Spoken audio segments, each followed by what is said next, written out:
Lieutenant Sarah Chen had been lying motionless in the same position for over 14 hours. Her body ached, but she knew better than to move. Through her scope, she watched the enemy compound 2 kilometers away, counting patrol rotations and memorizing guard positions. The mission was supposed to be routine reconnaissance, but nothing felt routine about this place. The compound sat like a concrete fortress against the desert landscape. Intel suggested it housed a high-value target, but Sarah's job was simply to observe and report. She was part of a 4-person sniper team positioned on different hills surrounding the area. Each had a specific sector to monitor, and each reported back to base every 2 hours. Sarah pressed her eye closer to the scope as movement caught her attention. 3 black vehicles had arrived at the compound's main gate. She watched armed men exit the vehicles, their movements sharp and coordinated. These weren't regular guards. Their equipment looked too advanced, their formations too precise. Something important was happening down there. Her radio crackled softly. "Overwatch 1, this is base, report status." She keyed her mic quietly. "Base, Overwatch 1. 3 vehicles arrived at main gate. Approximately 12 armed personnel, military-grade equipment. Movement suggests high-value arrival. Copy, Overwatch 1. Continue observation. Do not engage unless directly threatened." Sarah settled back into position. The sun was beginning its descent toward the horizon, painting the desert in shades of orange and red. Soon it would be dark and night vision would take over. She preferred working in darkness anyway. It felt safer, more natural for someone in her profession. Through her scope, she noticed one of the newly arrived men speaking into a radio while pointing toward the surrounding hills. Her blood ran cold. They were scanning the ridge lines, looking for exactly what she represented. Sarah remained perfectly still, knowing that movement would give away her position faster than anything else. Hours passed. The compound remained active well into the night, with guards making frequent patrols and vehicles coming and going. Sarah documented everything she saw, building a detailed picture of the enemy's operations. Her teammates on the other hills were doing the same, creating a comprehensive surveillance network. At exactly 200 hours, Sarah's world changed forever. She was adjusting her position slightly when she noticed unusual activity near the compound's communications tower. Several men were installing what looked like jamming equipment. Within minutes, her radio went dead. No contact with base, no contact with her team. The isolation felt immediate and complete. Sarah was trained for this scenario, but the reality of being cut off from all support made her mouth go dry.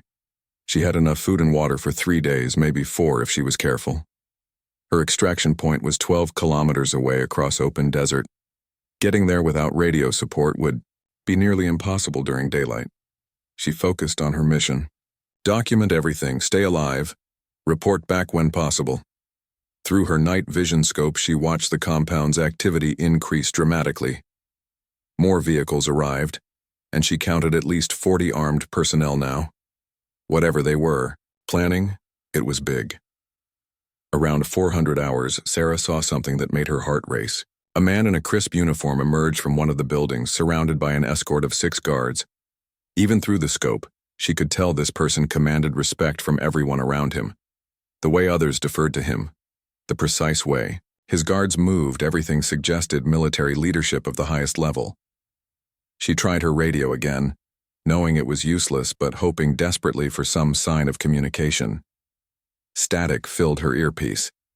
The jamming was complete and professional. Sarah was truly on her own now, watching what appeared to be a major enemy operation unfold below her. The uniformed man spent 20 minutes touring different areas of the compound before disappearing back inside the main building. Sarah made detailed notes about his appearance, his escort, and the building he entered. If she survived this mission, this information could be crucial. As dawn approached, Sarah faced a terrible decision. Her position would be completely exposed once the sun came up. The enemy had clearly increased their security awareness, and daylight would make her an easy target for any competent search team. But moving now meant potentially missing critical intelligence about whatever operation was unfolding below. She decided to stay. The mission came first, and something told her that the next few hours would reveal exactly why this compound was so important. Sarah checked her rifle one more time, ensured her escape route was clear in her mind, and settled in for what might be her final day of observation. The sun rose slowly over the desert, and with it came the most dangerous phase of her mission. Sarah was committed now. Whatever happened in that compound, she would be there to witness it, document it, and hopefully survive to report it. The war had brought her to many dangerous places, but none had felt as ominous as this hilltop position, overlooking an enemy stronghold with no way to call for help. The morning sun climbed higher, and Sarah felt its heat beginning to penetrate her camouflaged position. She had been watching the compound for nearly 20 hours now, and her body was screaming for movement. Every muscle ached, her mouth felt like sandpaper, and her eyes burned from staring through the scope for so long. Below in the compound, activity had increased to a fever pitch. Sarah counted over 60 personnel now, many wearing different uniforms than she had seen before. These new arrivals carried themselves differently, moved with the confidence of elite units. Whatever was happening, it was drawing military leadership from multiple organizations. Through her scope, she watched as large tents were erected in the compound's central courtyard. Tables were carried in, along with communications equipment that looked far more sophisticated than anything she had seen in previous reconnaissance missions. This was beginning to look like a command center for a major operation. Sarah's water was running low. She had been careful to ration it, but the desert heat was relentless. Every sip had to be calculated against how long she might need to remain in position. Her food supplies were also concerning. The energy bars in her pack would last maybe 2 more days if she was very careful. Around noon, Sarah noticed movement on the other hills where her teammates had been positioned. Through her scope, she could see enemy search teams moving systematically across the ridgelines. They were looking for sniper positions, and they clearly knew what they were doing. The teams moved in coordinated patterns, checking every possible hiding spot. Her heart sank as she watched one search team reach Hill 3, where her teammate Rodriguez had been positioned. Even from her distance, Sarah could see the signs of a struggle. Equipment scattered, disturbed earth where someone had been dragged away. Rodriguez was either captured or dead. The search teams were getting closer. Sarah estimated they would reach her position within 4 hours if they maintained their current pace. She had 2 choices: run now while she still had a chance, or stay and hope her camouflage would hold up under close inspection. Both options felt like gambling with her life. She chose to stay. The intelligence she was gathering felt too important to abandon. Through her scope, she had identified at least 3 high-ranking officers, documented arrival patterns of different units, and mapped the compound's defensive positions. This information could save lives in future operations. At 1400 hours, Sarah witnessed something that made her forget all about the approaching search teams. A convoy of armored vehicles arrived at the compound, and from the lead vehicle emerged a man who commanded immediate attention from everyone present.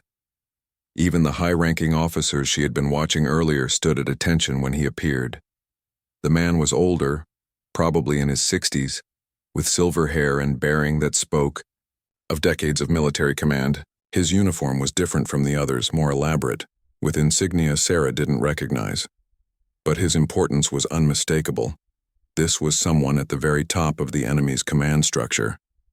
Sarah watched as the older officer toured the compound, inspecting preparations with the eye of someone who expected perfection. Guards followed him everywhere, and every person he spoke with responded with obvious respect and fear. This was exactly the kind of target her commanders would want to know about.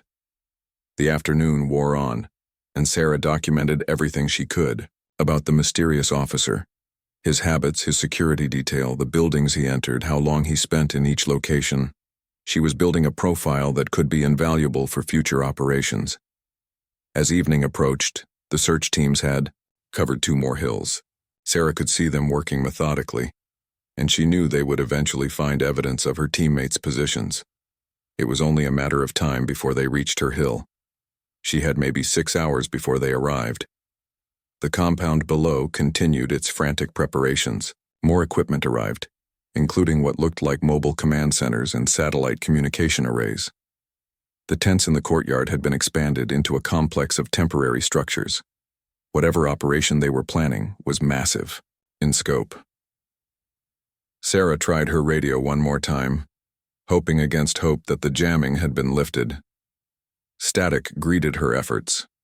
She was still completely cut off from her command, still alone on a hilltop surrounded by enemy forces. The weight of isolation pressed down on her like a physical thing. As darkness fell, Sarah made a decision that would change everything.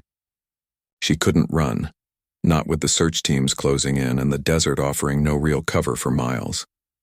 She couldn't stay in her current position, as they would find her within hours. But there was a third option, one that went against every rule of engagement she had been taught. She could go on the offensive. The high-ranking officer was still in the compound. His security was heavy but predictable. Sarah had been watching their patterns for hours, and she had identified weaknesses in their coverage. It would be suicide to attempt, but it might be her only chance to complete a mission that had cost her entire team. Sarah began checking her equipment with new purpose. Her rifle was zeroed perfectly. She had enough ammunition for what she was planning, and her escape route was memorized down to every rock and depression. If she was going to die on this mission, she would make it count for something. The enemy had made a mistake by letting her observe them for so long. They had shown her their plans, their leadership, and their weaknesses. Now Sarah had to decide if she was brave enough to act on what she had learned. The next few hours would determine whether she died as just another casualty of war, or as someone who struck a blow that mattered. Sarah spent the next hour planning what might be her final mission.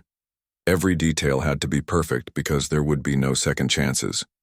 She studied the compound's layout through her scope, memorizing guard rotations, identifying blind spots, and calculating distances for every possible shot. The high-ranking officer had established a pattern. Every 2 hours he emerged from the main command building to tour different sections of the compound.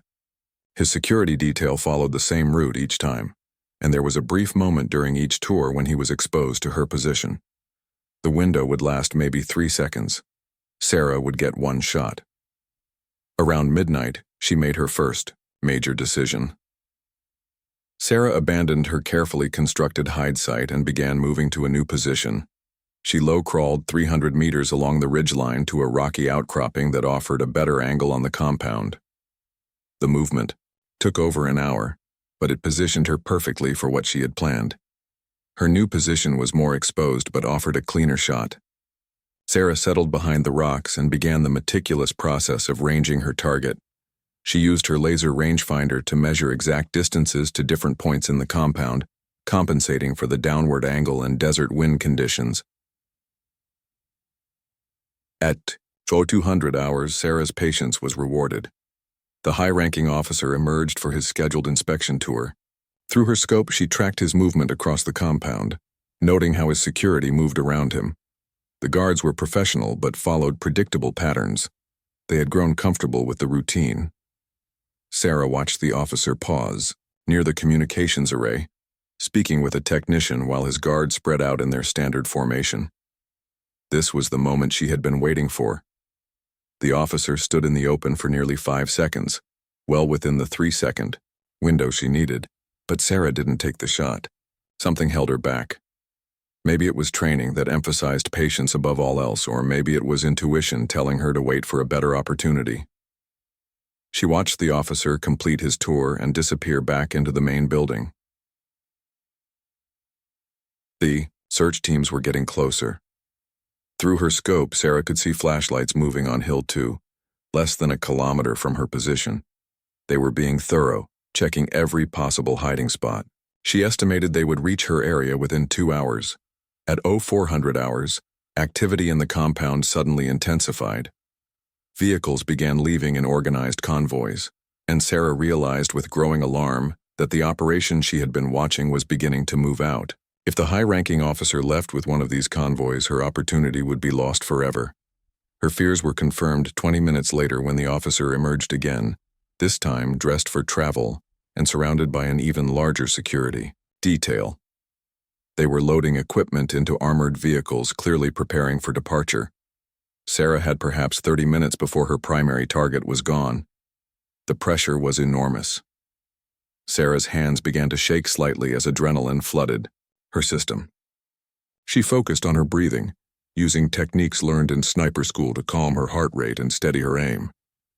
Every shot she had ever taken in training had prepared her for this moment. The officer appeared one final time, walking toward the lead vehicle in what would clearly be his departure convoy. Sarah tracked him through her scope, finger resting lightly on her trigger. The distance was 1,947 meters according to her rangefinder. A difficult shot, but well within her capability. Just as Sarah was about to squeeze the trigger, disaster struck from an unexpected direction. The search team that had been working the adjacent hill had split up, and 3 soldiers were approaching her position from behind.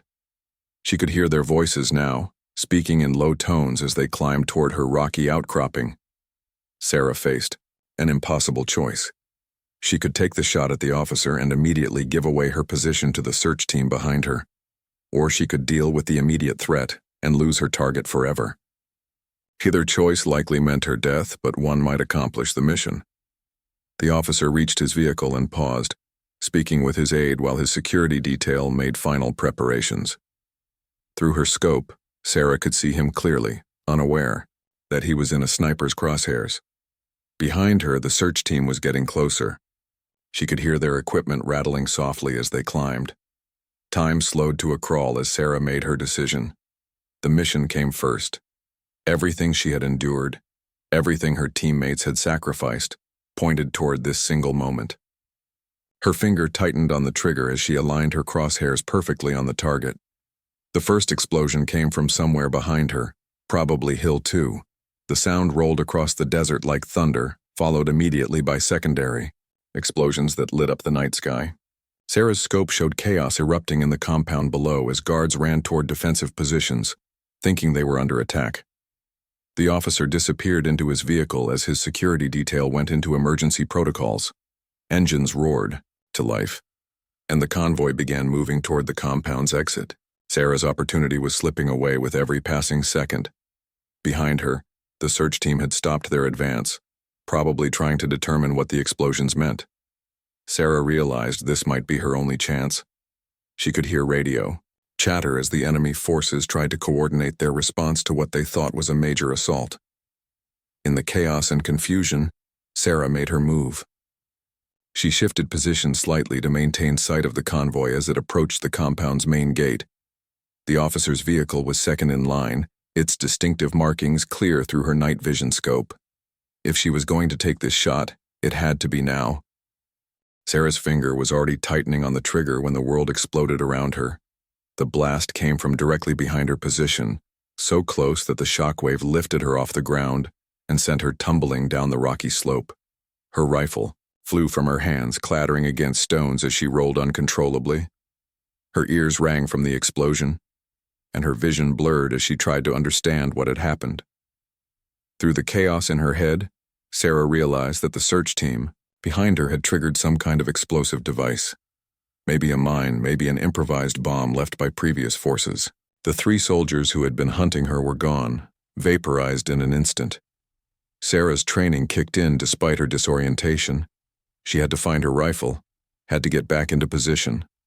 The mission wasn't over, and the target might still be within range. She crawled desperately among the scattered rocks, feeling around in the darkness for her weapon. Her hands finally closed around the familiar shape of her rifle stock. The scope had been knocked loose and she could feel cracks in the weapon's frame, but it might still be functional. Sarah pulled herself behind a boulder and tried to assess her situation through the fog of confusion and ringing in her ears. The compound below was in complete chaos. Spotlights swept across the desert as enemy forces tried to determine where the attack was coming from. The explosions had convinced them they were under assault by a large force, and their response was immediate and overwhelming. Vehicles raced in all directions, and Sarah could see troops spreading out to form defensive perimeters. Her target's convoy had stopped near the compound's gate, clearly waiting for the all-clear before proceeding. The high-ranking officer would be inside one of those armored vehicles, probably trying to decide whether to continue with his planned departure or return to the safety of the compound. Sarah still had a chance, but her rifle's condition was questionable. She tried to reattach the scope, but the mounting system had been damaged in the fall. Sarah would have to rely on the rifle's iron sights for any shot she attempted. At nearly 2,000 meters, hitting a specific target with iron sights would require incredible precision, and more than a little luck. Blood ran down Sarah's face from cuts suffered during her tumble down the rocks. Her left shoulder felt wrong, probably dislocated, and her vision kept swimming in and out of focus. But she was alive, she was still in position, and her target was still within range. The mission could still be completed. Sarah braced her rifle against the boulder and tried to line up a shot using the iron sights. The distance was extreme, the lighting was terrible, and her physical condition was deteriorating rapidly. Every principle of good marksmanship was working against her, but she had come too far to quit now. The convoy below began moving again, slowly at first as the lead vehicle tested the route ahead. Sarah tracked the movement as best she could, trying to predict where the officer's vehicle would be when it reached the optimal range for her shot. She would have perhaps a 5-second window as the convoy passed through the compound's main gate. More explosions erupted across the surrounding hills, and Sarah realized that her teammates had planted charges as contingency measures. The blasts were timed to create maximum confusion and cover for exactly this kind of situation. Even in death, her team was still supporting the mission. The chaos worked in Sarah's favor. Enemy spotlights swept wildly across the landscape, and radio chatter indicated complete confusion about the size and location of the attacking force. In reality, Sarah was the only threat remaining, but they didn't know that. Their overreaction was buying her precious time. The officer's vehicle approached the gate, moving slowly due to security concerns. Sarah could see armed guards on foot surrounding the convoy, checking for additional threats. The vehicle was armored, but Sarah knew from her training that even heavy armor had weak points.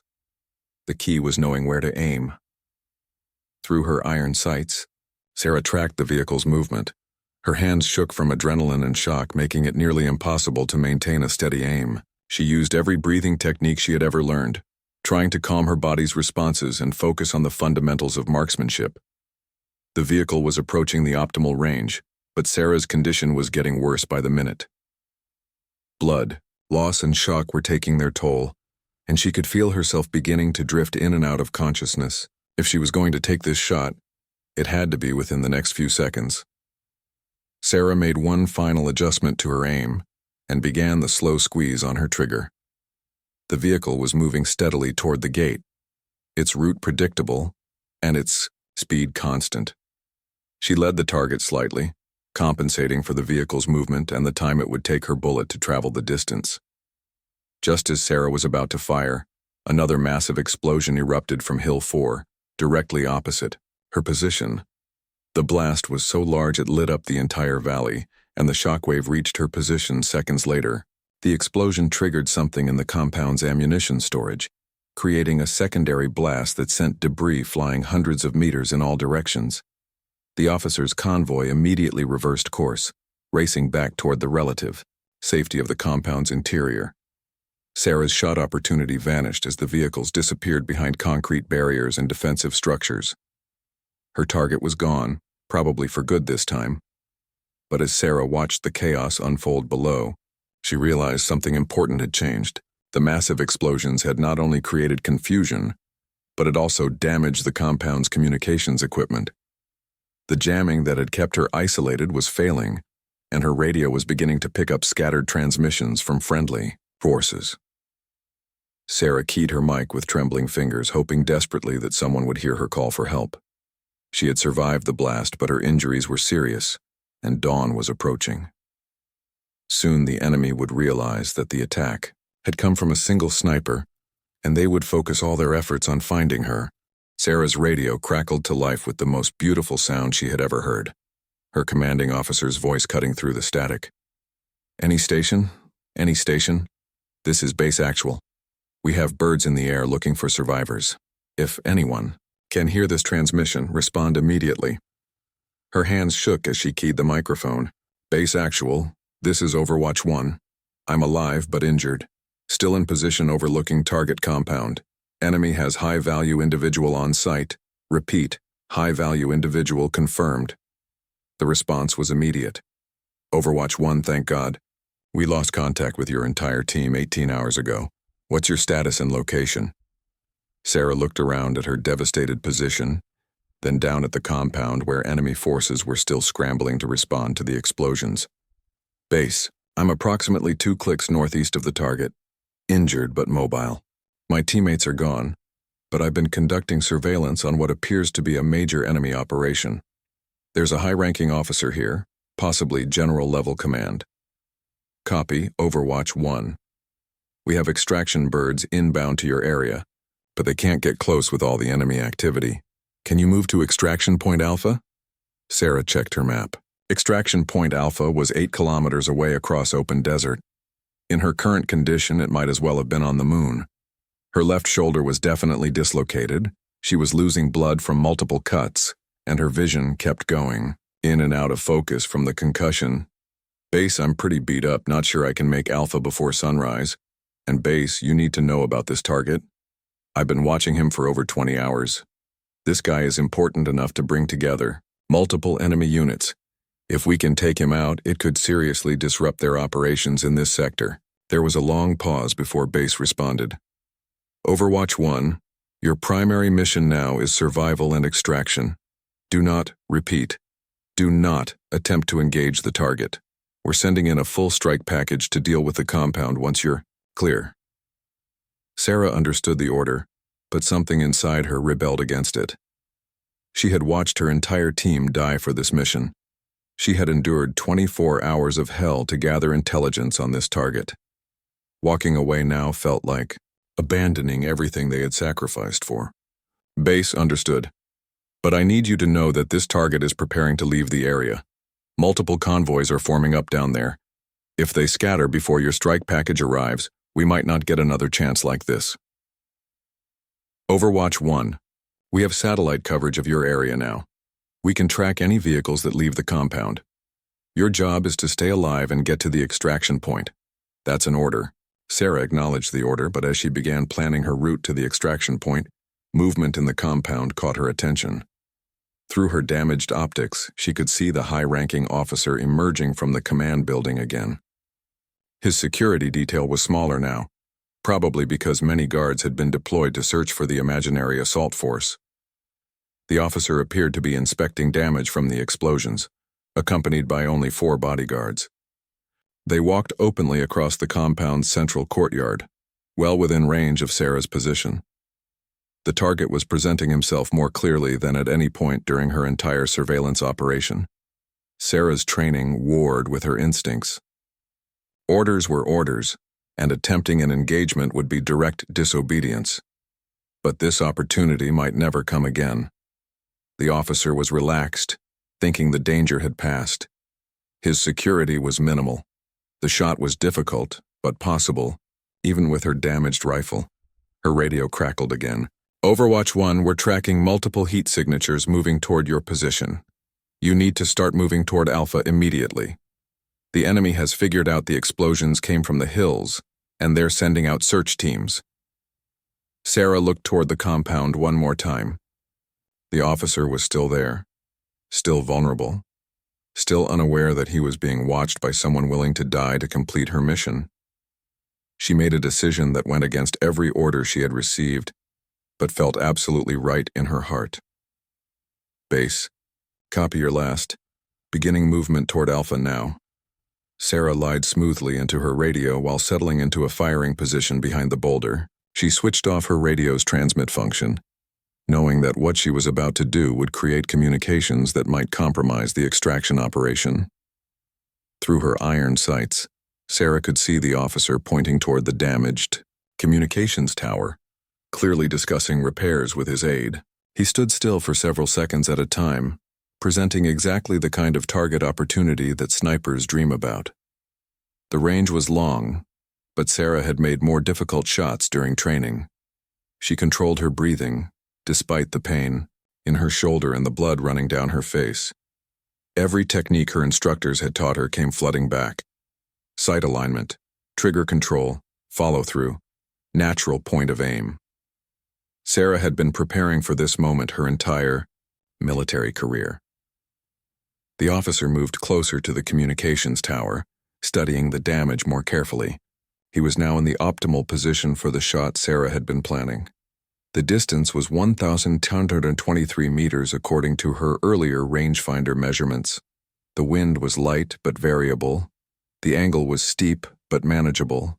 Sarah's finger found the trigger as she aligned her sights on the target. Around the compound, she could see enemy forces still searching the surrounding area for threats that didn't exist. Soon they would realize the attack had come from a single sniper, and then every weapon in the compound would be trained on her position. This was her moment. Everything that had happened over the past 24 hours had led to this single shot.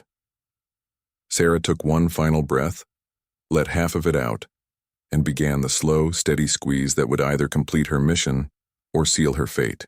The rifle bucked against Sarah's injured shoulder, sending a wave of agony through her body that nearly caused her to lose consciousness. Through the pain and ringing in her ears, she fought to maintain sight picture and observe the results of her shot. For a heart-stopping moment, nothing seemed to happen in the compound below. Then chaos erupted. The high-ranking officer dropped instantly, his body falling backward against the communications tower. His security detail immediately went into emergency protocols, shouting orders and scanning the surrounding hills for the source of the attack. But Sarah could see what they couldn't. Their primary was down, and he wasn't getting back up. Alarms began wailing throughout the compound as enemy forces finally understood they were dealing with a sniper rather than a major assault.